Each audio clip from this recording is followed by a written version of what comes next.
সরকারি জায়গায় মসজিদ করলে জুমার নামাজ হবে কিনা?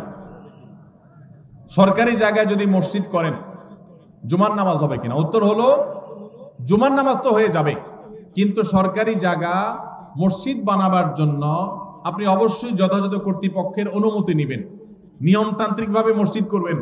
মসজিদ আল্লাহর ঘর, সেটা এই জন্য যেখানে সেখানে করবেন। সরকারি জায়গা পাইলেন আর মসজিদ একটা বানায় দিলেন, আদৌ দরকার আছে কিনা সেটার কোনো বিবেচনা নাই, এটা করা উচিত না। তবে এটা ঠিক, মুসলিম প্রধান দেশে মুসলমানদের নামাজ পড়ার জন্য একটা সরকারি বিরাট বড় এরিয়া আছে, সেখানে অনেক মুসলমান বসবাস করে, সেখানে নামাজ পড়ার জায়গা করে দেওয়া সেখানকার কর্তব্য ব্যক্তিদের কর্তব্য, তাদের কাছে সেটা আদায় করতে হবে।